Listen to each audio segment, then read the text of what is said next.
안녕하세요. 2025년 11월 22일 토요일 오전 오늘의 시장 흐름과 다음 주 투자 전략을 알아보겠습니다. 현재 글로벌 시장은 연준 위원들의 엇갈린 금리 발언과 AI 버블 논란으로 그 어느 때보다 높은 변동성을 보이고 있습니다. 특히 간밤 미국 증시는 빅테크 기업들의 AI 인프라 투자에 따른 부채 확대와 더불어 사상 최고치를 기록한 미국 신용카드 부채로 인한 경기 침체 우려가 제기되며 혼란스러운 모습을 보였습니다. 3조 1천억 원 규모의 옵션 만기일이 겹치면서 장중 변동성이 매우 컸고 S&P 500 지수는 지난 3월 이후 최악의 월간 실적을 기록할 전망입니다. 나스닥 지수도 7개월 연속 양봉을 마감하고 첫 음봉을 기록하며 조정 국면에 진입했어요. BIX 지수는 26.42까지 상승했고 공포 탐욕 지수는 3까지 하락하여 시장의 공포 심리가 극에 달했음을 보여줍니다. 이런 상황 속에서도 존 윌리엄스 뉴욕 연은 총재의 금리 인하 가능성 발언에 12월 금리 인하 기대치가 71%까지 상승하기도 했습니다. 미국 대통령 트럼프 행정부가 엔비디아의 H200 칩을 중국에 수출할 수 있도록 허용할지 논의 중이라는 소식은 엔비디아에 긍정적인 영향을 줄 수 있어요. 또한 트럼프 대통령이 파월 연준 의장을 비판하며 차기 연준 의장 후보를 시사한 발언은 금리 인하를 통한 시장 부양 의지로 해석될 수 있습니다. 개별 종목을 살펴보면 엔비디아는 어닝 서프라이즈에도 불구하고 여러 악재가 겹치며 급락했지만 중국 수출 허용 검토 소식에 낙폭을 대부분 만회하며 마감했습니다. 구글은 신규 AI 모델 제미니에 대한 호평으로 3.5% 급등하며 AI 관심작용이 엔비디아에서 구글로 이동하는 모습도 포착됐습니다.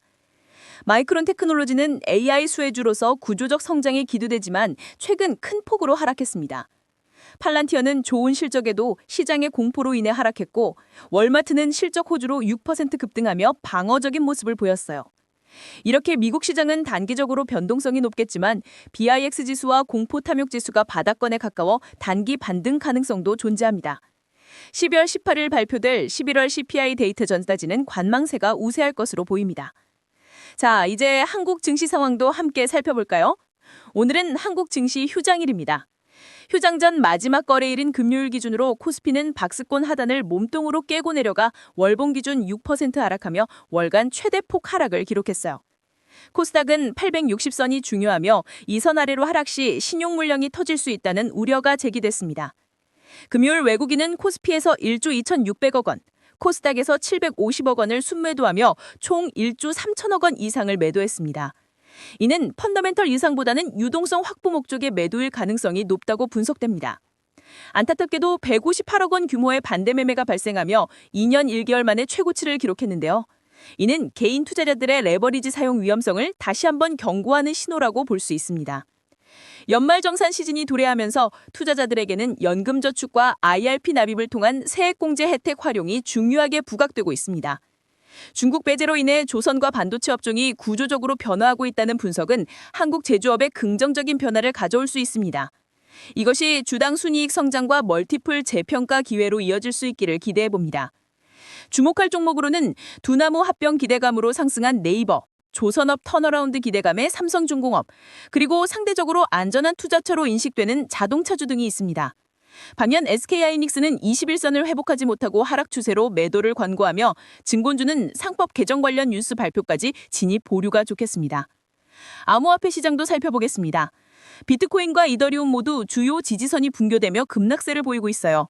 비트코인은 8만 1,000달러 아래로 하락하며 역사적으로 낮은 공포 탐욕 지수 15를 기록했고 이더리움도 2,760달러 지지선이 깨졌습니다. 대규모 청산과 유동성 부독이 급락의 주요 원인으로 분석됩니다. 다만 일부 전문가들은 현재 변동성을 장기적인 매수 기회로 보기도 합니다.